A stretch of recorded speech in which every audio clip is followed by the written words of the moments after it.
खैर चलिए,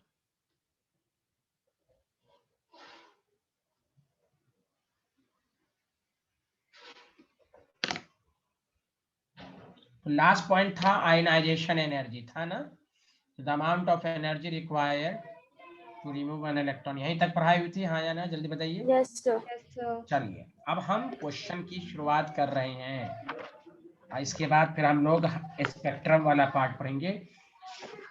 सारे लोग मुझे ये क्वेश्चन करके दिखाइए, कैलकुलेट द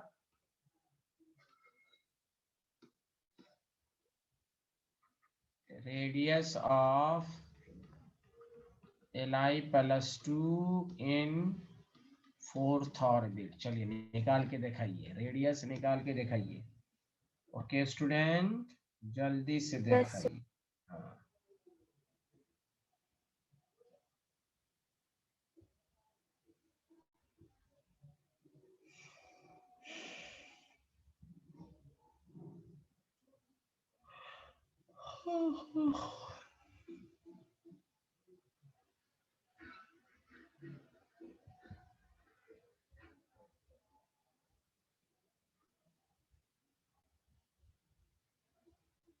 तो आपको मालूम है रेडियस का फॉर्मूला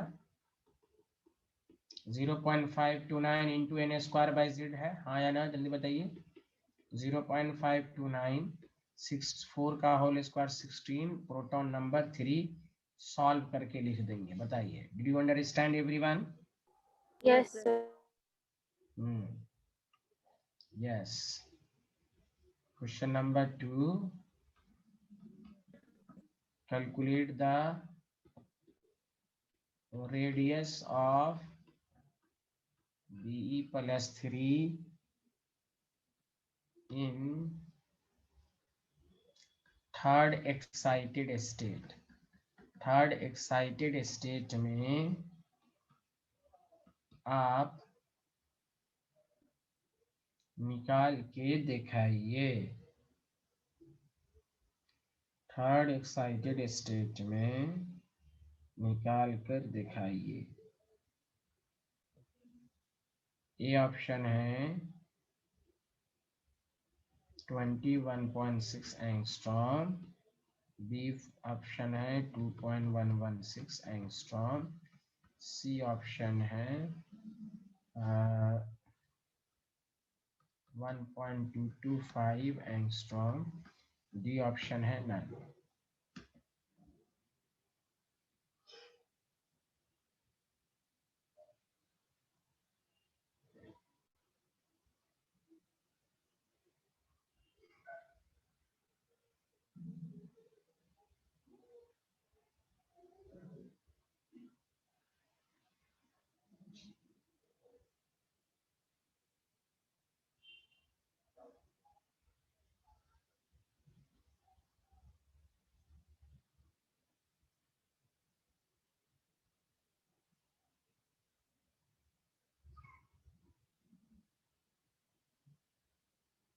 हाँ बताइए ना। सक्षम, इशिका, तारिक, अलवीरा। सर मैंने आंसर सेंड कर दिया। आंसर से। हाँ hello,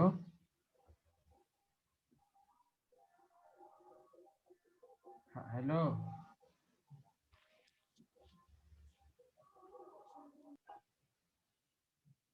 hello. Yes sir. Yes sir. Yes sir. पता है सब क्या कर रहा है? Yes sir.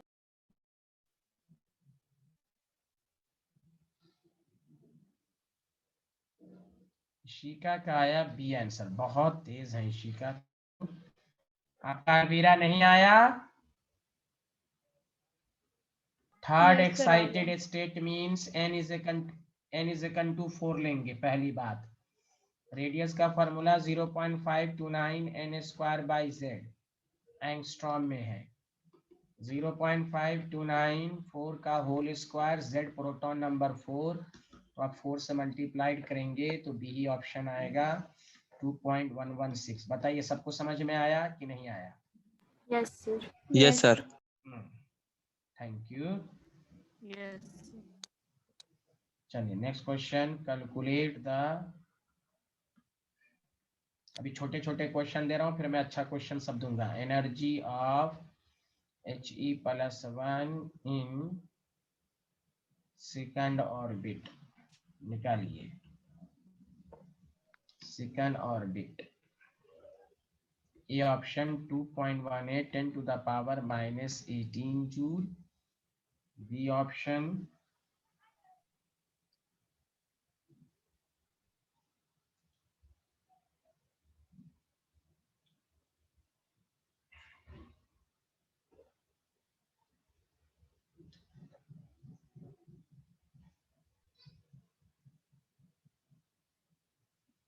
8.72 10⁻−18 joule,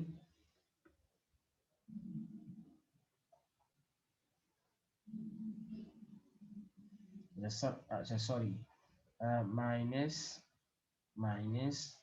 2.18 10⁻−18 joule, d option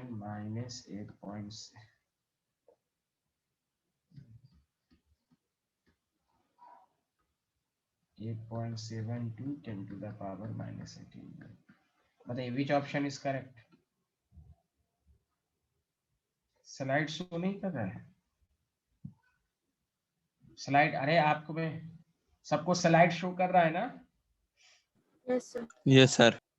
अरे तारा रिज्वाइन कर लीजिए, रिज्वाइन करें, आपका नेट कमजोर होगा।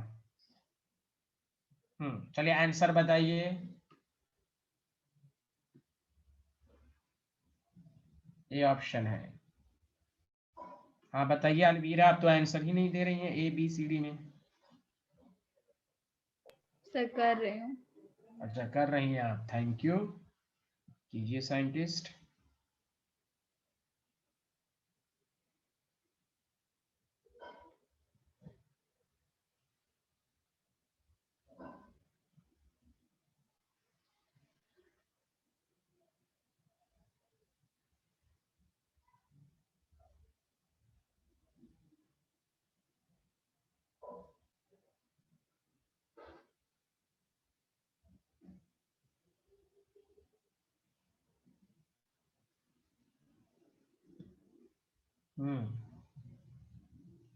ये तो बहुत आसान है, लेट क्यों लग रहा है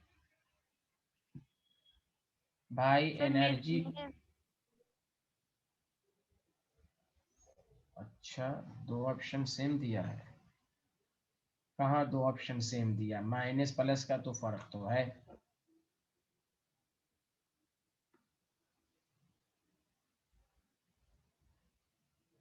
भाई एनर्जी का फॉर्मूला जूल वाला लिख दीजिए, -2.18 10⁻−18 n² z² जूल, यही तो था। अब बताओ सेकंड ऑर्बिट में है तो 2.18 2 का होल स्क्वायर, और प्रोटॉन भी 2 का होल स्क्वायर है। दिस इज आसान question, why you are confuse. सबको डायरेक्ट आंसर देना चाहिए। बताइए अलवीरा सब। आंसर भेज दिया था। हाँ तो मैं जानबूझ के आपको दे रहा हूँ अभी आसान। Okay sir. डायरेक्ट फार्मूला इस्तेमाल करें।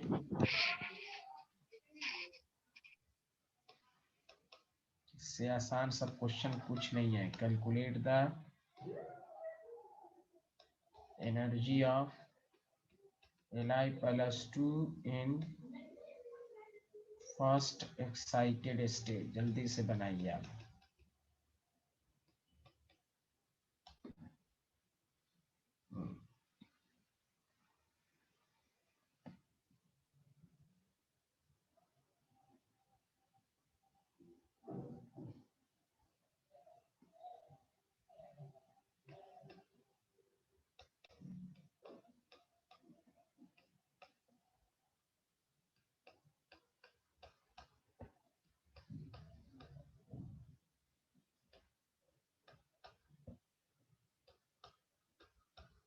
या आपके पास ऑप्शन है।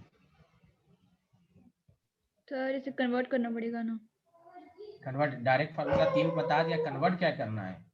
आपको इलेक्ट्रॉन वोल्ट में मैंने डायरेक्ट फॉर्मूला बताया है, जूल में इसलिए तो बताया कि कन्वर्ट करने की जरूरत नहीं पड़ेगी, डायरेक्ट आप याद रखें। साइंटिस्ट, आप नोट्स नहीं लिखती हैं क्या? सर लिखती तो हूँ। हाँ, तो फिर 3 फार्मूला बता दिया गया है, कन्वर्ट करने की क्या जरूरत है भाई? आप देखिए ना साइंटिस्ट, एनर्जी का 3 फार्मूला, किलो जूल पर मोल में, इलेक्ट्रॉन वोल्ट में और जूल में है लिखा हुआ। अलवीरा देखिए तो साइंटिस्ट। सर मैं साइंटिस्ट ही तो नहीं हूँ। तो बनिए ना साइंटिस्ट आप। मैं इसलिए तो बोलता रहता हूँ कि आप साइंटिस्ट बने। अरे मैं एनर्जी का 3 फार्मूला लिखवाया हूं ना सबको? यस सर, लिखवाया है। हाँ, तो फिर क्यों नहीं बन Yes, रहा sir. इतना आसान? हाँ, तो फिर सबका आंसर आया नहीं आया? हाँ सॉरी सर, बी है आंसर। अच्छा, जो पिछले का नहीं था। सर, वो पहले का लिखा था। अच्छा, एनर्जी का मैंने 3 फार्मूला, अलवीरा अब्दुल्ला साइंटिस्ट। एक फार्मूला ये था 13.6 n square z square electron volt. जैसे इलेक्ट्रॉन वोल्ट में ऑप्शन दिया हुआ है तो आप इलेक्ट्रॉन वोल्ट का इस्तेमाल करें। फर्स्ट एक्साइटेड स्टेट का मतलब हुआ 2 का होल स्क्वायर, समझा कि नहीं? और z 9 है। अब इसको सॉल्व कर लीजिए। z का मतलब प्रोटॉन नंबर तो 3 होगा, डिवाइडेड बाय 4, तो आपको आंसर आएगा -13.6 इलेक्ट्रॉन वोल्ट। यस सर, ये भेज। हाँ वेरी गुड, सक्षम का सही है। अलवीरा बेचारी पढ़ के नहीं आई, वो कंफ्यूज्ड है बेचारी, फार्मूला ही नहीं पढ़ रही है।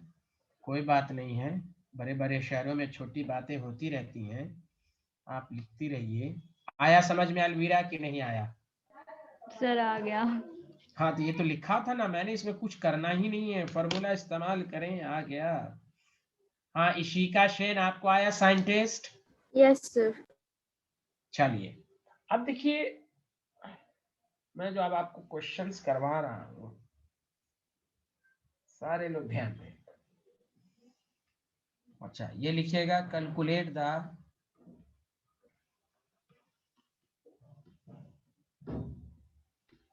Amount of energy required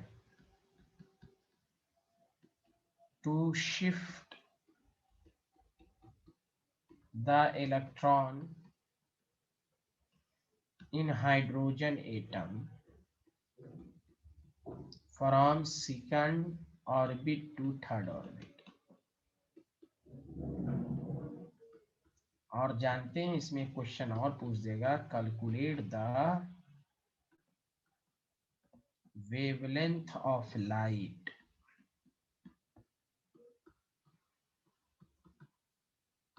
used for this transitions.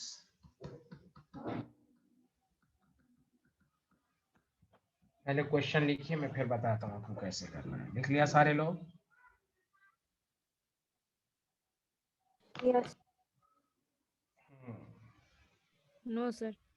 नहीं लिखा, कोई बात नहीं है, लिखिए।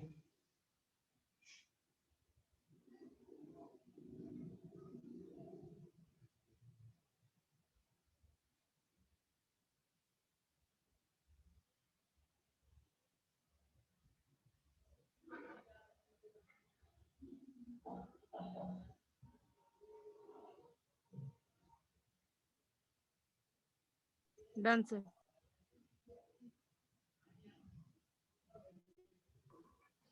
Sir done.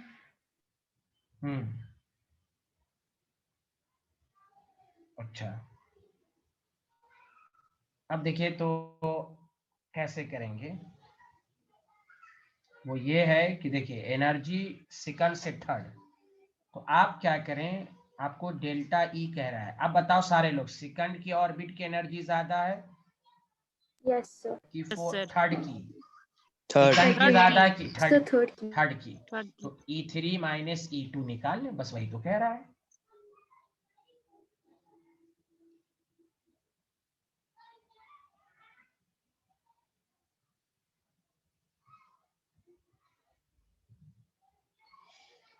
हाँ तो देखें, अब आप किसी भी जूल में निकाल लीजिए, -2.18 इंटू 10⁻⁻18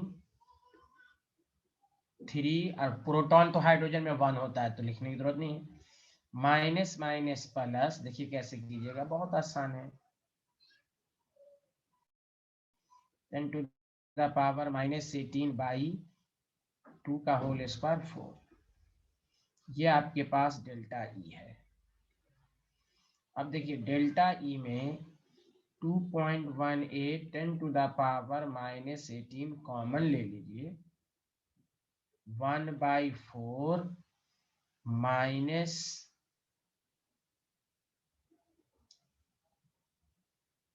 1/9, तो delta E is equal to हो गया 2.18 10⁻⁻18, तो 9 - 4 36।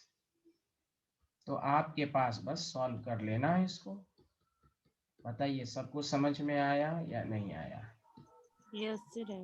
Yes, sir.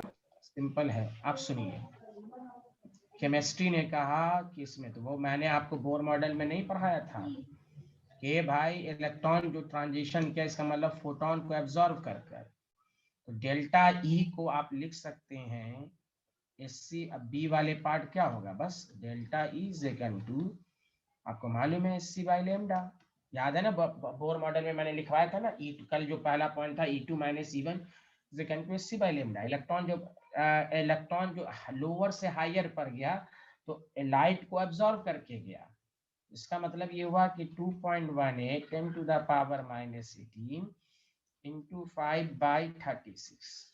और मैंने आपको बता चुका हूँ एससी का मल्टीपल कितना होता है, 19.86। याद है सबको? वेवलेंथ। यस हाँ Yes, तो sir. बस वेवलेंथ यहाँ से निकाल लीजिए। तो इसलिए देखिए बोर मॉडल में आपसे प्लैंक्स क्वांटम थ्योरी का भी यूज पूछेगा। अगर कहता फ्रीक्वेंसी निकालो तो देखिए डेल्टा ई को एच म्यू के बराबर करते, चूंकि वेवलेंथ कहाँ है तो एस सी बाई लेमडा करेंगे। Did you understand?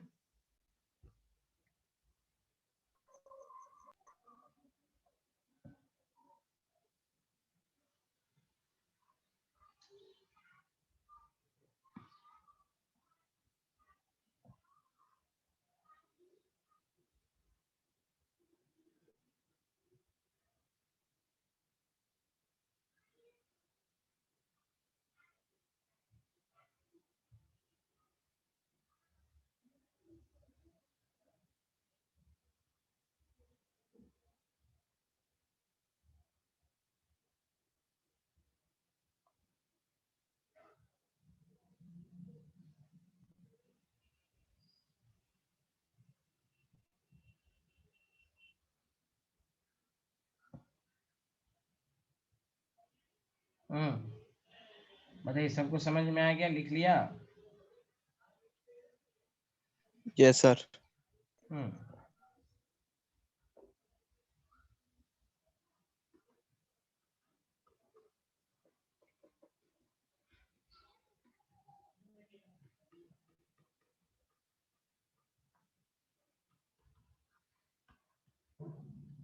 चलिए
हाँ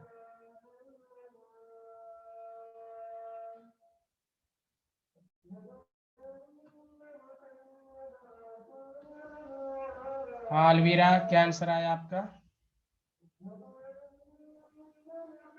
सर नहीं, अभी निकला ही नहीं है। ये अल्लाह, आपका एक भी आंसर नहीं आ रहा, क्यों नहीं भाई? सेल्फ स्टडी बहुत सर आसान मैंने है। भेज दिया।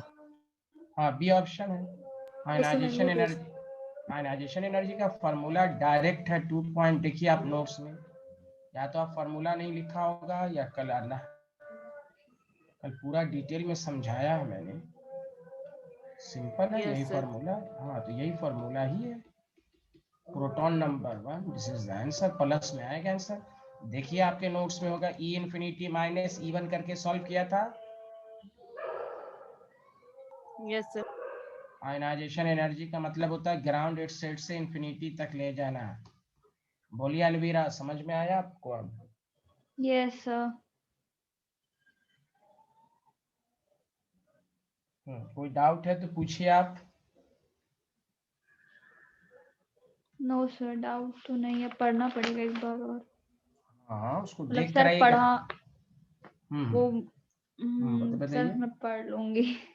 हाँ उसको देख कर आइए ना, जो एक तो नोट्स मेरा सही से तैयार कीजिए, एक एक पॉइंट को लिखिए, केमिस्ट्री के सर मैं नोट्स रफ अलग। नोटबुक में लिख रही थी अभी तक। हाँ तो अगर आपको समझ में आ रहा है तो एक फेयर नोटबुक बनाइए, आपको एहसास एक आध महीने के बाद होगा। मैं नोट्स अच्छे से बनवाता हूँ, वही काम देंगे आप सोचिएगा हम उधर उधर से पढ़ के रख लें तो वो नहीं है। आप 11 12th है, 11 12th में नोट्स बनाना चाहिए। Yes sir. अब आपके पास इतना टाइम नहीं है कि आप 10-10 बुक पढ़िएगा, नोट्स बनाइए, उसको फेयर कीजिए, अच्छे से लिखिए। चलिए नेक्स्ट है, जब तक आप देखिए कल थ्योरी कितना अच्छा मैं मेहनत करके पढ़ाया, आज आपसे नहीं हो रहा इसका मतलब नहीं पढ़ के आया आपने। चलिए नेक्स्ट क्वेश्चन कीजिए। Calculate the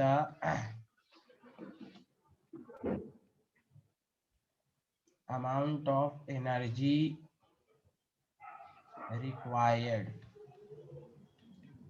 to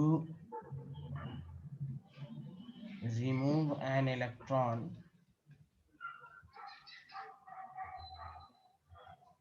from 5th orbit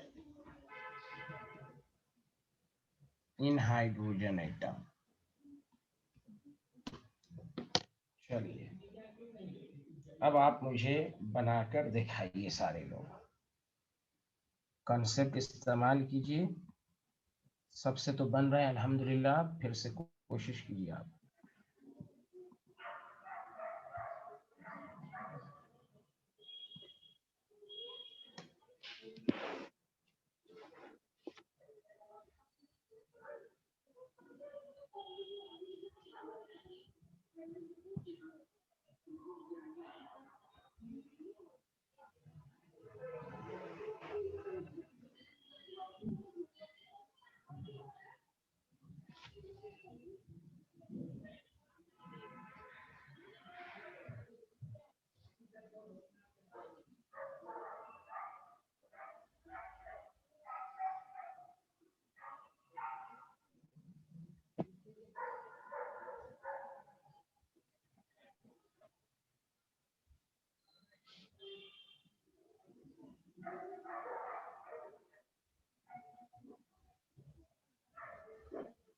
हाँ बताइए, नहीं बन रहा है? अच्छा सारे हो लोग गया सर। बताइए, हाँ क्या किया बताइए, हाँ कैसे किया? सर मैंने भी ट्राई करा पर। हाँ बताइए कैसे ट्राई किया आपने अलवीरा अब्दुल्ला, बताइए कैसे निकाला? सर -2.18 इंटू 10⁻³ -18 और इंटू z² मतलब जो 1 है और अपॉन में 5²। अच्छा चलिए सारे लोग सुनिए अच्छे से, हमने आपको कल एक बात बताई थी, सारे लोग ध्यान दें। नहीं नहीं यहाँ देखें, अच्छे से थ्योरी को समझिए। आयोनाइजेशन एनर्जी के बारे में मैंने लिखवाया था, the amount of energy required to remove an electron, to remove an electron. Remove यहाँ वर्ड लिखा हुआ देखिए, रिमूव का मतलब ही होता है आयोनाइजेशन। आयोनाइज करना। कोई जरूरी नहीं कि आपको आयोनाइजेशन एनर्जी लिखेगा, गौर से सुने अच्छे से। कंसेप्ट क्लियर करें। जब टीचर पढ़ा रहा हो तो एक तो सुने और नोट्स अच्छे से बनाएं। The amount of energy required to remove an electron. Remove का मतलब ही हुआ, अब सुनिए, कुछ नहीं लिखता तो ग्राउंड स्टेट से हम इंफिनिटी लेते, लेकिन इसने कहा फिफ्थ ऑर्बिट से रिमूव करना है, तो मतलब ये हुआ यहां पर एनर्जी, इसको कहेंगे IE5, मतलब E infinity minus E5। Ionization energy सिर्फ कहे तो E infinity minus E1 ground state, उसका डायरेक्ट फार्मूला आपको बताया गया। अब यहां पर कह रहा है ना, the amount of energy required to remove an electron from fifth orbit in hydrogen atom. Remove का मतलब ही हुआ कि आप IE5 लिखिए या सिंपल डेल्टा E लिखिए, E इंफिनिटी माइनस E5। और सिर्फ यहां पर ये लिखा रहता टू रिमूव एन इलेक्ट्रॉन। हाँ कौन, हाँ कोई बीच में बोल रहे हैं क्या, बताइए।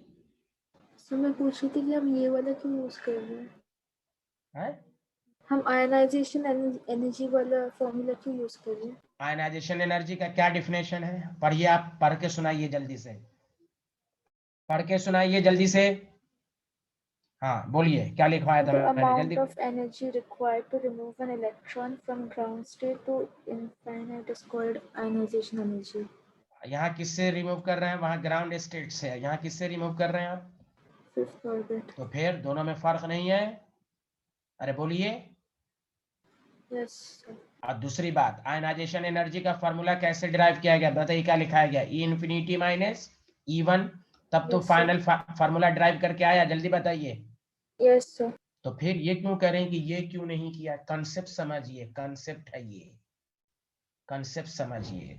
आयनाइजेशन एनर्जी कहता है डायरेक्ट फार्मूला इस्तेमाल, ये भी बेसिकली आयनाइजेशन ही है, बस फर्क ये है कि यहाँ ग्राउंड स्टेट से नहीं निकालना है, fifth orbit, therefore this concept is used. और रिमूव का मतलब समझ जाइए हमेशा कि इंफिनिटी तक ले जाना है, रिमूव का मतलब ही समझ जाइए आयोनाइज है। So, sir, इधर हम fifth orbit को ground state ले रहे हैं।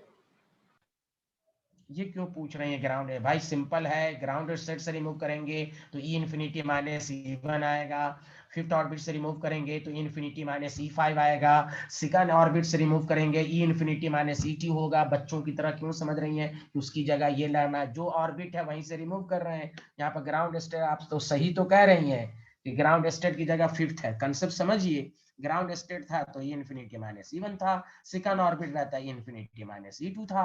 यहाँ पर क्या लिखा हुआ है बोलिए, फिफ्थ ऑर्बिट लिखा हुआ है हाँ या ना, जल्दी बताएं आप। Yes, sir. तो फिर कंफ्यूज ना हुआ करें, कंसेप्ट को समझें, दोबारा सुने अच्छे से। रिमूव का क्या मतलब होता है, सारे लोग बोले, रिमूव का क्या मतलब होता है, न्यूक्लियस से आयोनाइजेशन एनर्जी। बस आयोनाइज करना।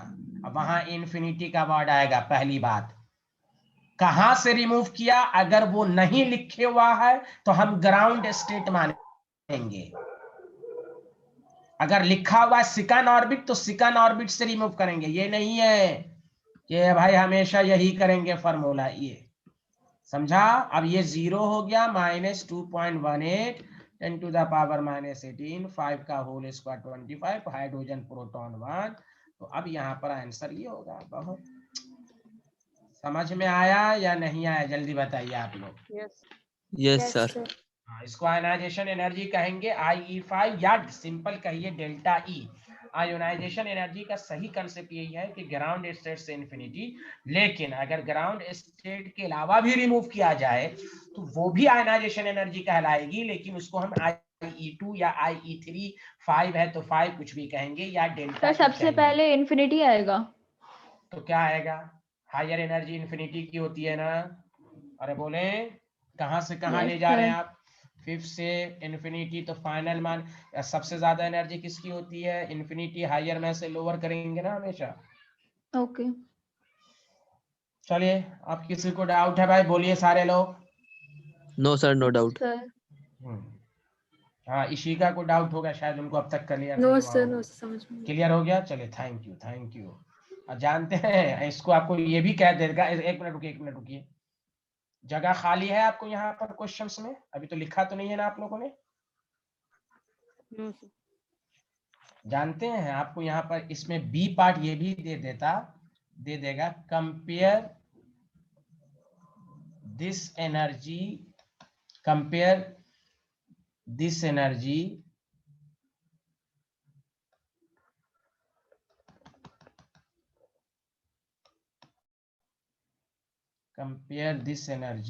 with ionization energy of hydrogen atom. तो इसका मतलब क्या हुआ? पहले तो आप ये आंसर बनाइए ए का, जल्दी बनाइए ए का आंसर, फिर बी वाला पार्ट बताएंगे। जल्दी लिखिए।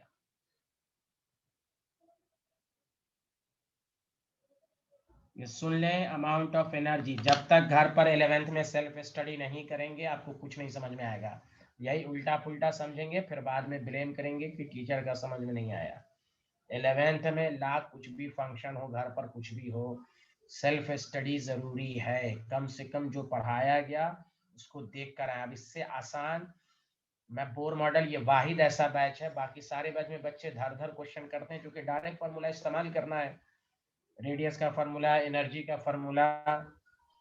लेकिन सर। हाँ, पढ़ के आइए तो मजा आएगा, नहीं पढ़ के आइएगा लाख 6 टीचर से पढ़ लीजिए, कुछ भी नहीं होने वाला है। 9th 10th की पढ़ाई नहीं है ये। बताइए, सबको लिख लिया सारे लोग, हाँ या ना? जल्दी बताइए। Yes. Yes, sir. अब सुनिए, कह रहा है कंपेयर दिस एनर्जी, मतलब IE5 आपको आ गया 2.18 10 to the power -18 by 25। Compare this energy with ionization energy of hydrogen. तो आयोनाइजेशन एनर्जी ऑफ हाइड्रोजन का मतलब वही हुआ, डायरेक्ट इस्तेमाल 2.18 10 to the power -18 Z²। ये कैसे आया था? ये इंफिनिटी -E1 से, तो डायरेक्ट कर ली, ये हो गया। कंपेयर का मतलब ये हुआ कि आप रेशियो निकालिए, फिर बाद में मत पूछिएगा कि रेशियो क्यों निकाला, कंपेयर करना है, कंपेयर। Yes. कंपेयर, हाँ कंपेयर करना है। तो IE5 versus IE1, 2.18 10 to the power -18 by 25, 2.18 10 to the power -18 cancel. अब तो बताइए आप सारे लोग, IE1 जो है वो 25 टाइम्स IE5 होगा कि नहीं? जल्दी बताइए, अरे बोलिए Yes, जल्दी sir. बताइए। Yes, sir. Yes, अब sir. इसका, अब सुनिए, इसका मैं मतलब समझा देता हूँ, गौर से सुनो सारे लोग। बताओ, ये ग्राउंड स्टेट है और यहाँ इन्फिनिटी है, ठीक? उसके बाद तुम क्या किए? 5th ऑर्बिट से इन्फिनिटी ले गए। लॉजिक बताओ, ग्राउंड स्टेट से जो इन्फिनिटी ले जाओगे तो यहाँ इलेक्ट्रॉन निकालना, यहाँ फोर्स ऑफ अट्रैक्शन ज्यादा होगा, हाँ या ना? फर्स्ट ऑर्बिट पर, अरे बोलो। Yes, sir. बहुत दिमाग लगाओ, फर्स्ट ऑर्बिट से इलेक्ट्रॉन को रिमूव करना ज्यादा मुश्किल है, इसीलिए देखो 25 टाइम्स ज्यादा है। 5th ऑर्बिट से रिमूव करना आसान है, क्योंकि दूर हो गया तो फोर्स ऑफ अट्रैक्शन कम, इससे इलेक्ट्रॉन निकालना थोड़ा सा आसान है बनिस्बत के फर्स्ट ऑर्बिट से। दैट द रीजन यहाँ पर देखो IE1 25 टाइम्स ज्यादा है IE5। IE5 का मतलब 5th ऑर्बिट से इलेक्ट्रॉन को रिमूव करना, IE1 का मतलब फर्स्ट ऑर्बिट से इलेक्ट्रॉन रिमूव करना। खुद दिमाग लगाओ, फर्स्ट ऑर्बिट से इलेक्ट्रॉन रिमूव करने में ज्यादा एनर्जी लगेगी as compare to 5th orbit. बोलो, सबको समझ में आया? Yes, sir. क्योंकि इलेक्ट्रॉन एफिनिटी ज्यादा है, I guess, फर्स्ट में। ये क्या लॉजिक है भाई? मैं समझा रहा हूँ, कुछ समझ रहे हैं आप? कुछ हम ये कह रहे हैं, दोबारा सुने कि भाई, सर मतलब वो शेल अरे के हाँ, पास, मतलब प्रोटॉन हाँ के पास है ना, तो ज्यादा मतलब उससे हाँ अट्रैक्शन होगा हाँ, इलेक्ट्रॉन का, हाँ उसी लिए वही, एनर्जी हाँ ज्यादा लगेगी। हाँ, कहिए कि ये मोर स्टेबल स्टेट है, न्यूक्लियस के नजदीक है, यहाँ फोर्स ऑफ अट्रैक्शन ज्यादा है, तो यहाँ से इलेक्ट्रॉन को रिमूव करना ज्यादा मुश्किल है, इसलिए जहाँ ज्यादा एनर्जी लगेगी। 5th ऑर्बिट से इलेक्ट्रॉन को रिमूव करने में थोड़ी कम एनर्जी लगेगी, क्योंकि यहाँ थोड़ा रिलेटिवली ज्यादा आसान है इलेक्ट्रॉन को रिमूव करना, चूंकि क्योंकि ये न्यूक्लियस से दूर है। दूर है और ये न्यूक्लियस के नजदीक है, तो वही यहाँ पर दिया भी हुआ है, IE1 25 टाइम्स IE5। क्लियर है यहाँ तक? Yes sir. हाँ बताइए, शिका समझ में आया?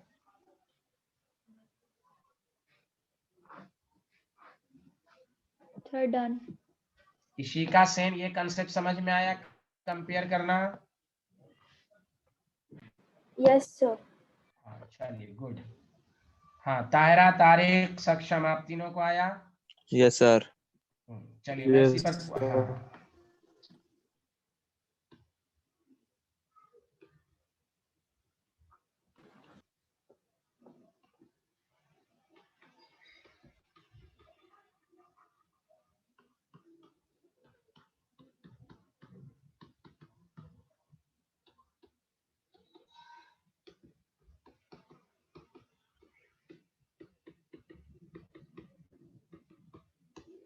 चलिए निकाल दिया।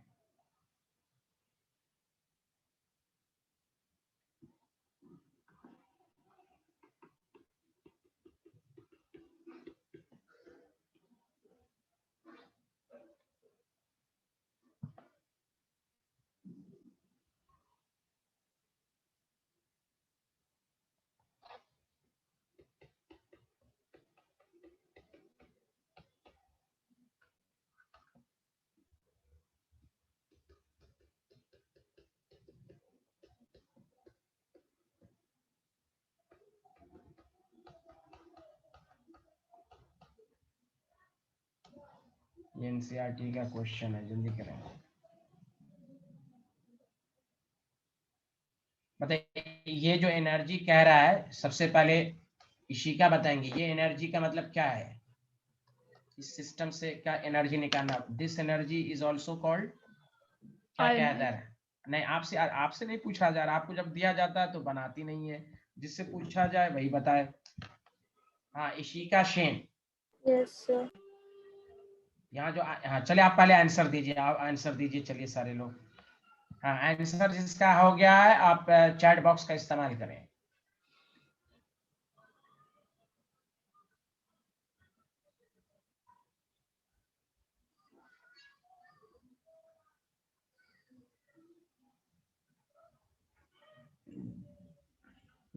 ताहिरा तनवीर का आंसर आ गया।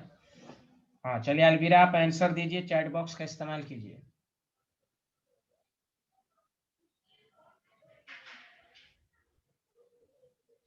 हाँ सक्षम, Yes, sir. हाँ आंसर दो ना, यस सर किए हुए, जल्दी आंसर दो।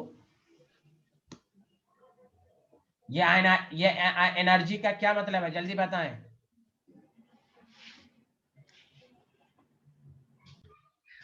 सर चैट हाँ बॉक्स में। हाँ बताइए विच ठीक है। आंसर।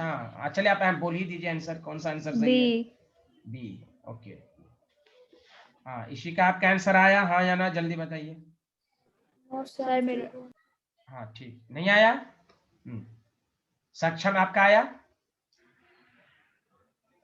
Yes, sir. निकाल रहा हूँ 1 मिनट।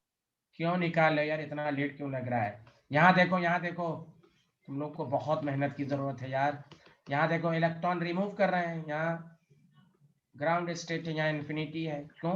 सिंपल कह रहा है एनर्जी का मतलब आयोनाइज ही तो कर रहे हैं आप, तो आयोनाइजेशन एनर्जी ही तो कह रहा है निकालने के लिए। क्या तुम निकाल लो उस वक्त से बैठ के जेड स्क्वायर। अब कुछ नहीं लिखा, इसका मतलब ग्राउंड स्टेट टू इन्फिनिटी है।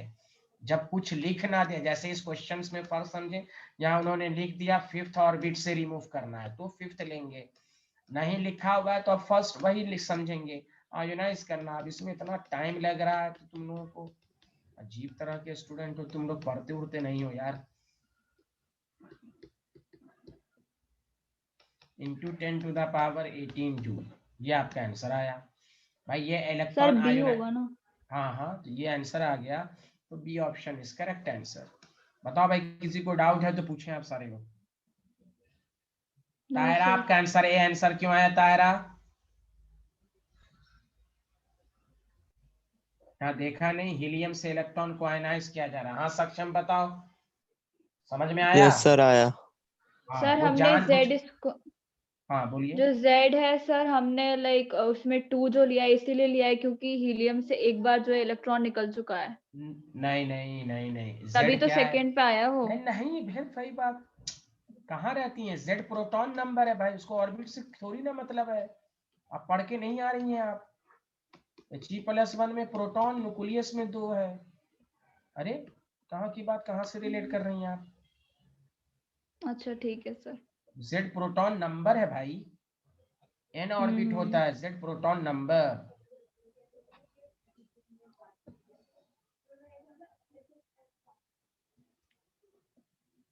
हाँ बताएं, किसी को डाउट है पूछें अब। Z इज प्रोटॉन नंबर, समझ में आया सबको? Yes, sir. अब देखें, दोबारा मैं समझा देता हूं। यहाँ पर मैं हर तरह की पॉसिबिलिटी, देखो कहाँ से मैंने शुरुआत किया। देखो डायरेक्ट कहा मैंने, आयनाइजेशन एनर्जी, मोस्टली स्टूडेंट का सही था, कुछ एक आध को छोड़कर। पहला क्वेश्चन आयनाइजेशन एनर्जी का, आपको फार्मूला इन्फिनिटी माइनस E1 जो सॉल्व करके आपको फार्मूला ड्राइव किया गया, ठीक है भाई। दूसरे क्वेश्चन में आप लोग फंस रहे हैं। आयनाइजेशन एनर्जी का फार्मूला जब डिराइव किया गया तो थ्योरी पढ़ाई गई, the amount of energy required to remove. आप रिमूव वर्ड पर गौर से करें। What does mean by the remove? Remove का मतलब होता है न्यूक्लियस से फ्री करना। न्यूक्लियस से फ्री करने का मतलब हुआ कि आप इलेक्ट्रॉन को किसी पार्टिकुलर ऑर्बिट से इंफिनिटी तक ले जा रहे हैं। समझा? रिमूव का मतलब ही हुआ कि आप हटाइए, इलेक्ट्रॉन न्यूक्लियस के इन्फ्लुएंस में नहीं है। जब भी रिमूव का वर्ड लिखा रहे, आप समझ जाइए कि आप उसको आयोनाइज कर रहे हो, न्यूक्लियस से दूर भेज रहा हो, मतलब इन्फिनिटी भेज रहे हो। ठीक, अब उसने लिखा कहां से रिमूव करो, फिफ्थ ऑर्बिट, तो सिंपल इन्फिनिटी माइनस E5 इस्तेमाल किया, निकाल लिया। समझ में बात आ रही है? यहां पर मैंने क्वेश्चन दिया, जैसे आपको कोई भी कहे इसकी एनर्जी निकालो, तो this energy is called ionization. जो अभी मैंने क्वेश्चन दिया He+1 से He+2 कहेगा एनर्जी निकालो, तो कहिए this is ionization. Ionization energy का जो डायरेक्ट फार्मूला है इन्फिनिटी माइनस E1, उससे सॉल्व करके आया 2.18 10⁻18 Z²। हीलियम का 2 का होल स्क्वायर लेंगे, यहाँ पर 2.18 10⁻18 Z का मतलब प्रोटॉन का 1। समझ में बात आई हाँ या ना? जल्दी बताइए, अरे बोले। Yes sir. Yes, sir. Yes sir. आप लोग पढ़िए, मुझे इस बैच से बहुत बहुत तकलीफ है, किसी भी बैच में इतना टाइम नहीं लगता है। कमजोर होना एक अलग बात है, आप लोग सेल्फ स्टडी नहीं कर रहे हैं, ना जानना अलग बात है। मैं सोचता हूँ कब मैं आपके बैच को मिक्सअप करूं, लेकिन मैं जानबूझ के नहीं कर रहा हूँ कि चलिए कुछ बच्चे थे, आप लोग सेल्फ स्टडी नहीं कर रहे हैं घर पर, इसलिए आप लोगों को कंफ्यूजन होता है, बाद में ब्लेम होता है कि टीचर नहीं पढ़ाया। आप सेल्फ स्टडी करें तब समझ में आएगा। इस बैच को पढ़ाने में जितनी एनर्जी मेरी लगती है किसी बैच में नहीं लगती है। तो इस वजह से नहीं कि आप खराब हैं, आप सीरियस नहीं है, ना पढ़ के आते हैं, सेल्फ स्टडी करते हैं। एक क्वेश्चन को हर तरीके से कर रहा हूँ, गलत फलत कैसे रिलेट करके दे रहे हैं। अब इस क्वेश्चन का आंसर सही से दीजिएगा, मीनिंग समझिए। पहले बताइए आयनाइजेशन में अभी भी डाउट है किसी को तो पूछ लीजिए, किसी को पूछना तब मैं आगे बढ़ूंगा। आयनाइजेशन एनर्जी की मीनिंग सबको समझ में आई?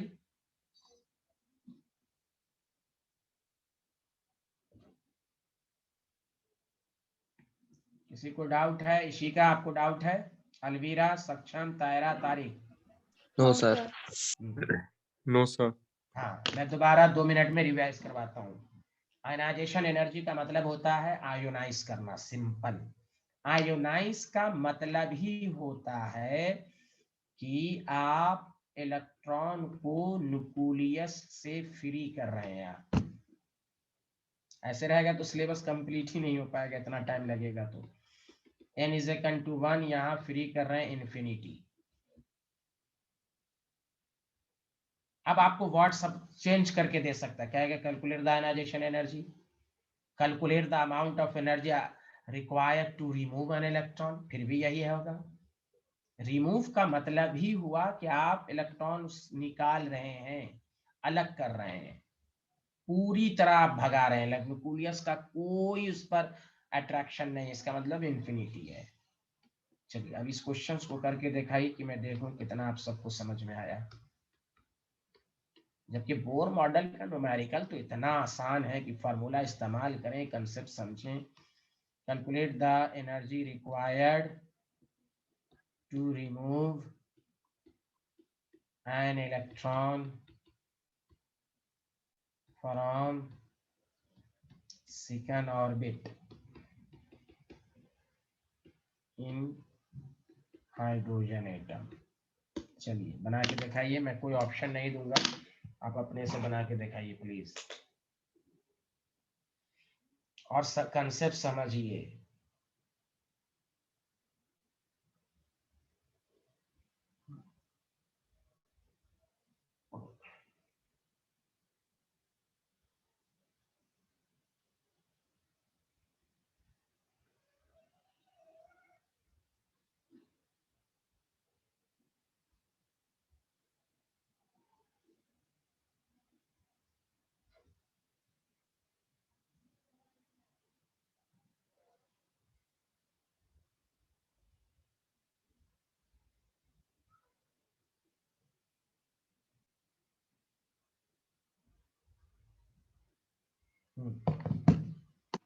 आंसर आ गया, बताइए सक्षम, क्या आंसर आया आपका?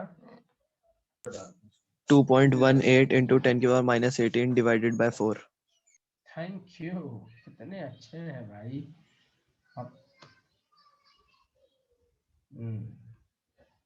तो मतलब यही है कि रिमूव का मतलब क्या हुआ कि आपको इलेक्ट्रॉन को रिमूव करने का मतलब हुआ कि ये IE2 लिखो या डेल्टा E लिखो, E इन्फिनिटी माइनस E2 लिखो। बताओ सबको समझ में आया? ये 0 है, -2.18 10 to the power -18 है, 2 का होल स्क्वायर है, प्रोटॉन का 1 का होल स्क्वायर है। तो आपका आंसर आ गया 2.18 10 to the power -18/4।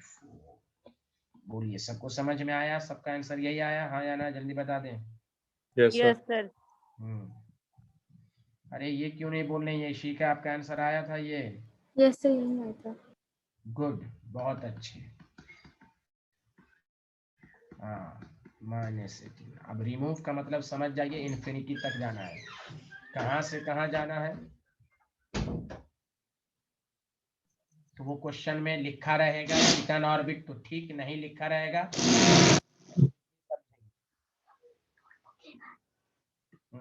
लिख लिया सारे लोग, आगे बढ़े आप। अलवीरा समझ में आया अभी भी कि नहीं आया? यस सर, आ गया।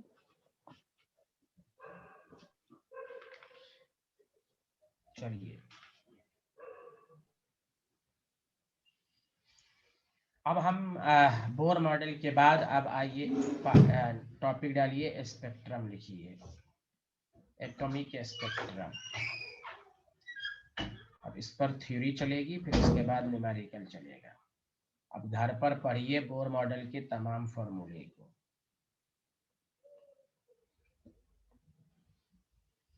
सारे लोग सुने, एटॉमिक स्पेक्ट्रम है। स्पेक्ट्रम क्या होता है आपने पढ़ लिया है कि व्हाइट लाइट को जब हम प्रिज्म से पास कराते हैं तो ये 7 डिफरेंट कलर में स्प्लिट हो जाता है। ये पढ़ा है ना आप लोगों ने, हाँ या ना? जल्दी बताइए। Yes sir. ठीक है, हम लोगों ने जो स्पेक्ट्रम पढ़ा है उस स्पेक्ट्रम में अब बोर मॉडल ने जो स्पेक्ट्रम दिया, इसलिए नाम है एटॉमिक, एटम का उन्होंने बनाया। Hydrogen atom, sodium, helium, lithium, ये हम लोगों ने जो पढ़ा व्हाइट लाइट वाला कंसेप्ट पढ़ा है। तो देखिए इसको बोर मॉडल से रिलेट करके मैं आपको पढ़ाऊंगा, ध्यान दीजिए। एटॉमिक स्पेक्ट्रम बेसिकली स्पेक्ट्रम 2 तरह का होता है। एक है on the basis of source, लिखिएगा नहीं, तो ये 2 तरह का होता है। एक को कहते हैं कॉन्टिन्यूअस स्पेक्ट्रम। अब तक जो आप 9th 10th में स्पेक्ट्रम पढ़ते आ रहे हैं ना, उसको कॉन्टिन्यूअस कहते हैं। गौर से नहीं, मैं डिफिनेशन भी लिखाऊंगा कॉन्टिन्यूअस स्पेक्ट्रम। और एक होता है डिसकॉन्टिन्यूअस स्पेक्ट्रम। अब आइए, बोर मॉडल ने जो स्पेक्ट्रम दिया वो है on the basis of origin, कहां से आया, कहां से ओरिजिनेट हुआ, जो मैंने बोर मॉडल में भी पढ़ाया था। अब बोला था, मैंने बोला था आगे आएगा, उसका नाम है इमिशन स्पेक्ट्रम, जो पढ़ना है आपको। और मैं आपको बता दूं, जैसे उन्होंने कहा था ना कि हर ऑर्बिट की एनर्जी फिक्स्ड है, तो वही साइंटिस्ट ने कहा था प्रूफ लाइए, इसका उन्होंने प्रूफ स्पेक्ट्रम से ही दिया था, emission spectrum and absorption spectrum. ये पूरी स्पेक्ट्रम के बारे में हम आपको पढ़ाएंगे, फिर हम आपको बताएंगे इस पर न्यूमेरिकल। तो बताइए सारे लोग, atomic spectrum on the basis of source कितने तरह का होता है, जल्दी बताइए। 2, कॉन्टिन्यूअस एंड डिसकॉन्टिन्यूअस। आवाज नहीं आ रही मेरी? आ रही है Yes, सर। आ रही आ है। रही है सर। हाँ, on the basis of origin, ये असल है। ये सिर्फ इसलिए पढ़ाया जा रहा है कि जब आप सेल्फ स्टडी करेंगे तो लिखा रहता है emission spectrum are may be continuous और डिसकॉन्टिन्यूअस।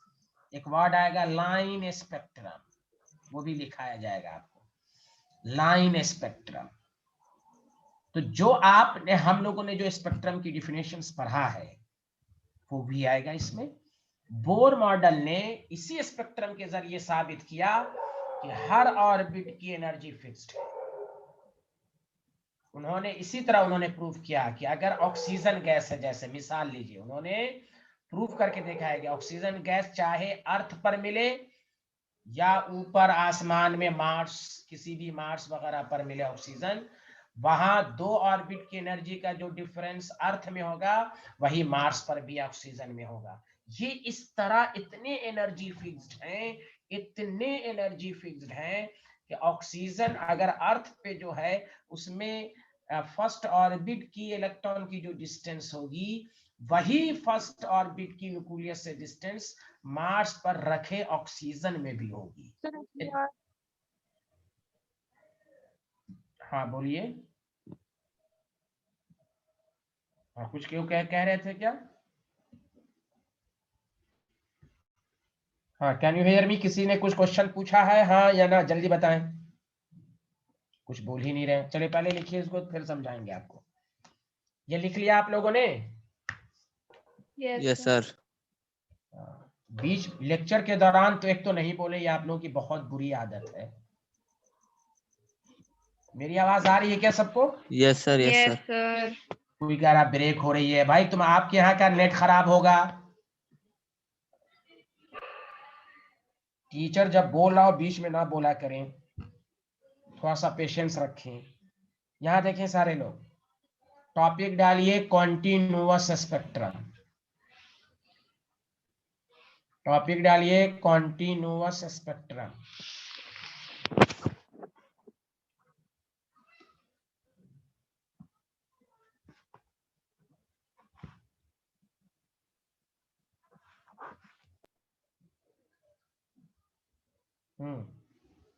बताइए, लिख लिया आप लोगों ने? Yes sir. Yes, sir. Continuous spectrum की डिफिनेशन बहुत आसान है। आप पहले सारे लोग ध्यान देंगे, लिखेंगे नहीं। कॉन्टिन्यूअस स्पेक्ट्रम का सोर्स है व्हाइट लाइट। अगर आप व्हाइट लाइट को प्रिज्म से पास करेंगे या कोई ऐसा सोर्स जो व्हाइट लाइट देता है, तो वहां विवगॉयर मतलब कॉन्टिन्यूअस, विवगॉयर का मतलब ही हुआ कॉन्टिन्यूअस स्पेक्ट्रम। ये याद रखिए आप। लगातार सब कलर से चमकेगा आपको, 7 कलर लगातार, जैसे आप रेनबो में देखते हैं 7 कलर से चमकेगा। कॉन्टिन्यूअस का मतलब ही हुआ सोर्स ऑफ व्हाइट, चाहे अल्ट्रा वायलेट दे, ये जो आपके घर में व्हाइट बल्ब जो है वो व्हाइट लाइट दे रहा है, उस सब से कॉन्टिन्यूअस होगा। लेकिन केमिस्ट्री कहता है कि कोई एटम का अगर आप स्पेक्ट्रम बना रहे, एटम, वो डिसकॉन्टिन्यूअस होगा, उसमें विवगॉयर ऑब्टेन नहीं होगा। विवगॉयर सिर्फ ऑब्टेन होगा व्हाइट लाइट में। Did you understand everyone? अरे बोले। Yes sir. हाँ, Yes, sir. शॉर्ट फॉर्म में याद रखिए, किसी एटम या मॉलिक्यूल का स्पेक्ट्रम बनाइएगा तो डिसकॉन्टिन्यूअस होगा। डिसकॉन्टिन्यूअस का मतलब हुआ कि कुछ लाइनें ही प्रोड्यूस होंगी स्पेक्ट्रम में, बाकी जगह डार्क लाइन, जो मैं आप समझाना चाह रहा हूं आपको। तो कंटिन्यूअस का मतलब बताइए सारे लोग, सोर्स क्या है कंटिन्यूअस का? सोर्स क्या है?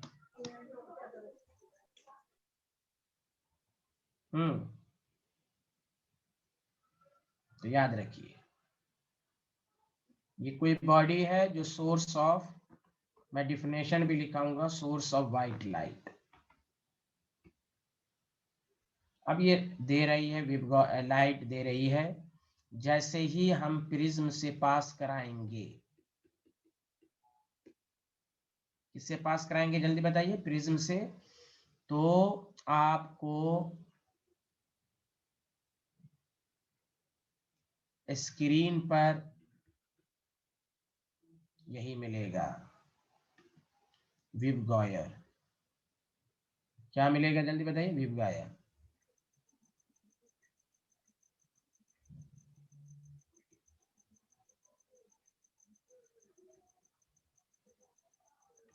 पूरा उसी इंटेंसिटी से चमकेगा, तो इसको हम कहते हैं कॉन्टिन्यूअस स्पेक्ट्रम।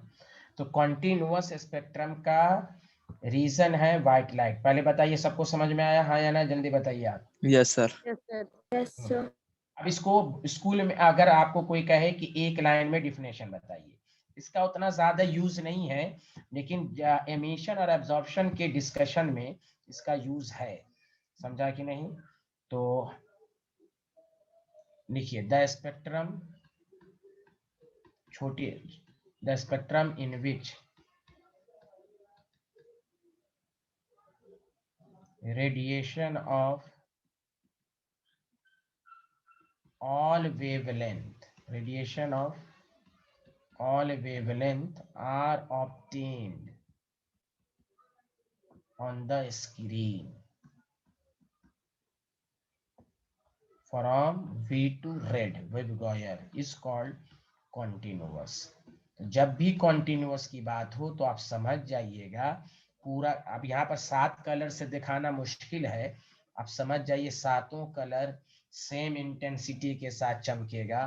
तो शॉर्ट फॉर्म में यही डिफिनेशन कहेंगे, the spectrum in which radiation of all wavelength are obtained on the screen from V to red is called continuous spectrum. बताइए, सबको समझ में आया? Yes, sir. तो कॉन्टिन्यूअस स्पेक्ट्रम के लिए कौन सा हम लोग अब यही सब चीज, अब यही चीज 9-10 में पढ़ते हैं, वहां सिर्फ हम लोग बोलते थे स्पेक्ट्रम। अब आप 11th में इसको बोलेंगे कॉन्टिन्यूअस स्पेक्ट्रम, कि व्हाइट लाइट को प्रिज्म से पास कराने पर ये 7 कलर में हो सकता है इंफ्रारेड रे सब देती हो, लेकिन हम उसको देख नहीं पाते हैं, हम सिर्फ देख पाते हैं वेवगायर को, इसलिए इसका नाम पड़ा कॉन्टिन्यूअस स्पेक्ट्रम। चाहे सन रेस पास करवाएं, बल्ब की व्हाइट लाइट पास करवाएं, कोई भी सोर्स है जो व्हाइट लाइट देता है उसको हम कॉन्टिन्यूअस स्पेक्ट्रम कहते हैं। आगे बढ़ें, लिख लिया सारे लोग? Yes, sir. अलवीरा अब्दुल्ला, कोई डाउट है इसमें? आगे बढ़ें। Yes, sir. No sir. लिख लिया? अच्छा चलिए, नेक्स्ट टॉपिक है डिसकंटिन्यूअस। डिसकंटिन्यूअस स्पेक्ट्रम गौर से सुनिए, इसी को कहते हैं लाइन स्पेक्ट्रम भी। अगर आप शॉर्ट फॉर्म में, पहले मैं डिफिनेशन पहले लिखा देता हूं, लिखिए, the spectrum in which radiation of specific wavelength, specific मतलब सब नहीं, radiation of specific wavelength is obtained, wavelength is obtained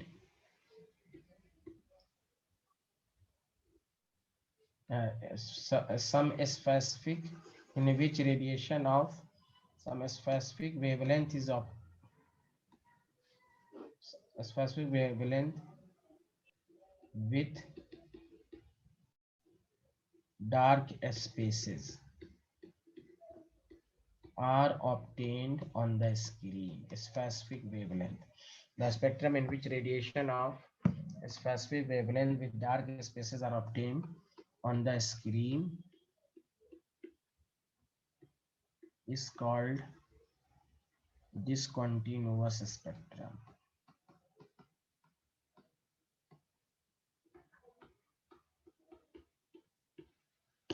बोलिए, लिख लिया?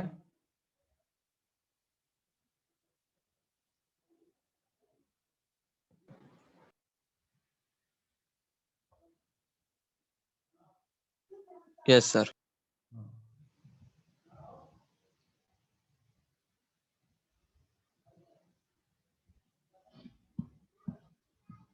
Yes, sir. Done. तो फिर से बताइए, अब डिसकंटिन्यूअस स्पेक्ट्रम में एक बात याद रखिए, जो मैं आपको लिखाना चाह रहा हूं बेसिकली, कि किसी भी एटम या मॉलिक्यूल का जब आप स्पेक्ट्रम ऑब्टेन करेंगे तो वो लाइन स्पेक्ट्रम कहलाएगा। लाइन स्पेक्ट्रम डिसकंटिन्यूअस होता है, ऊपर देख लें, समझा। और सोर्स ऑफ वाइट लाइट कोई अगर दे तो वो कॉन्टिन्यूअस होगा। ये बात आप दिमाग में सेट कर लें। जैसे कोई कहे सोडियम का स्पेक्ट्रम, कहिए डिसकंटिन्यूअस है, लाइन स्पेक्ट्रम है। हाइड्रोजन एटम का स्पेक्ट्रम, कहिए लाइन स्पेक्ट्रम है, उसमें विवगॉयर ऑब्टेन नहीं होगा, कुछ ही पार्टिकुलर कलर की वेवलेंथ ऑब्टेन होगी, इसलिए कहा गया कि वहां विवगॉयर नहीं होगा। किसी भी एटम या मॉलिक्यूल का स्पेक्ट्रम अगर आप करेंगे तो वो क्या होगा, डिसकंटिन्यूअस होगा। सुना सारे लोग? Yes, sir.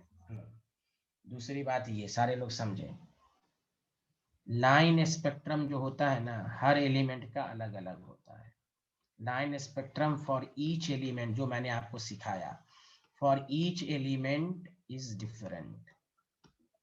ऑक्सीजन का अलग आएगा, सोडियम का अलग आएगा, लेकिन लाइन स्पेक्ट्रम तभी सेम होगा इफ, गौर से सुनो, इफ नंबर ऑफ इलेक्ट्रॉन, गौर से सुने, if number of electron in an atom are same, then line spectrum will be similar.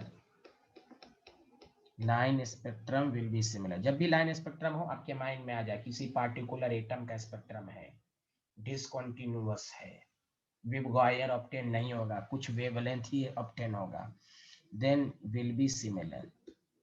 गौर से सुनिए, दो एलिमेंट का, सारे लोग मिलके बोलो, दो एलिमेंट का स्पेक्ट्रम अलग अलग आएगा कि सेम आएगा? जल्दी बोलो। अलग अलग। अरे सारे लोग बताएं, इशिका, अलवीरा, सब लोग बताएं, दो एलिमेंट का, दो डिफरेंट एलिमेंट का लाइन स्पेक्ट्रम सेम आएगा कि डिफरेंट आएगा? जल्दी बताएं। डिफरेंट। Different आएगा।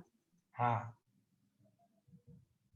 उसका रीजन है, खुद सोचो। मान लो हाइड्रोजन में दो एनर्जी, दो ऑर्बिट का जो एनर्जी गैप होगा, ऑक्सीजन में जो दो एनर्जी का गैप होगा वो अलग अलग होगा कि नहीं? जल्दी बोलो। दोनों का एनर्जी गैप तो सेम नहीं हो सकता क्योंकि अलग अलग एलिमेंट है।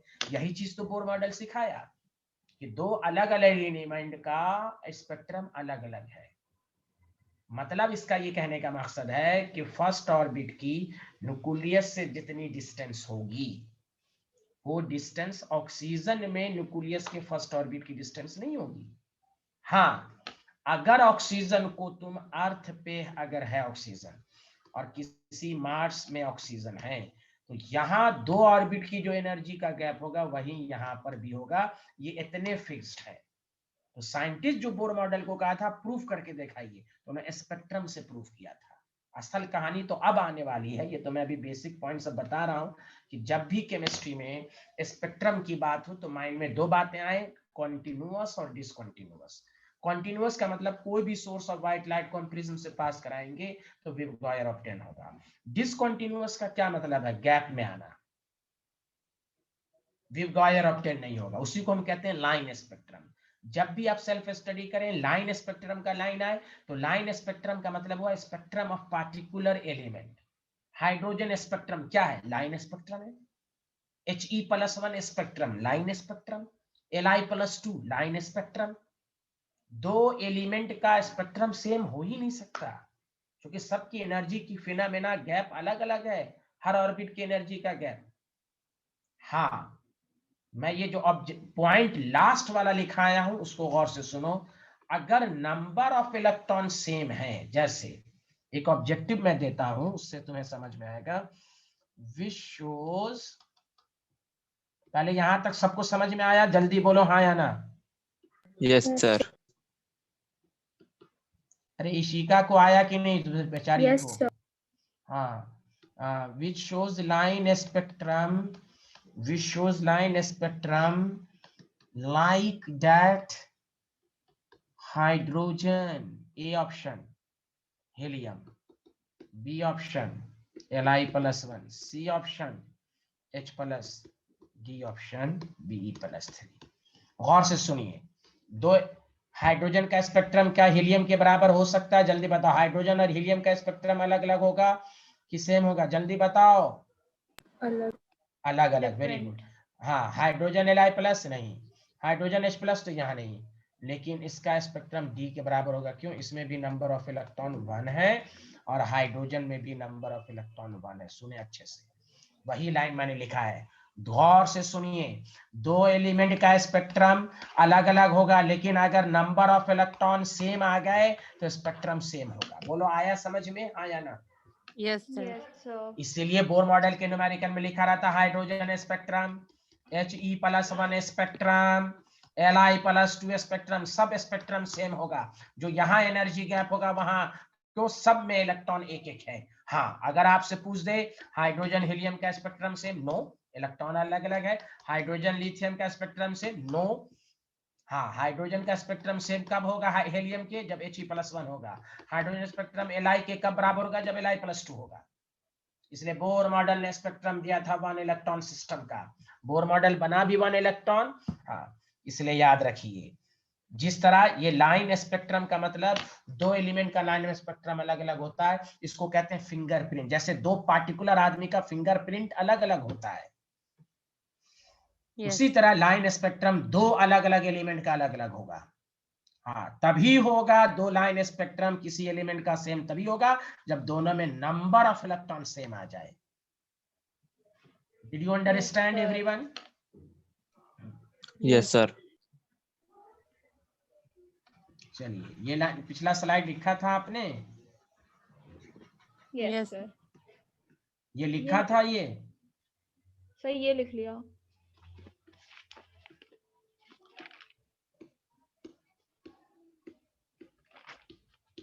ये सब लोगों ने लिखा था? इशिका आपने लिखा Yes, था? लिख sir. लिया। Yes, लिख लिया था. माशाल्लाह। चलिए लिखिए तो जल्दी से क्वेश्चन के फॉर्म में। सारे लोग मिलके बोलो, लाइन स्पेक्ट्रम का क्या मतलब होता है? जल्दी बोलो। लाइन स्पेक्ट्रम बोले तो तुम्हारे माइंड में क्या आ जा रहा है? Discontinuous spectrum. किसी और दूसरी मीनिंग लाइन स्पेक्ट्रम का मतलब किसी पार्टिकुलर एलिमेंट का स्पेक्ट्रम। हाँ, डिसकंटिन्यूअस तो है ही है, किसी पार्टिकुलर Yes. एलिमेंट का स्पेक्ट्रम, ये याद रखें आप।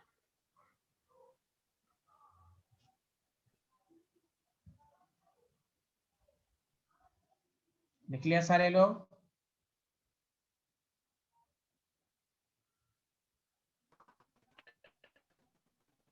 Yes, sir.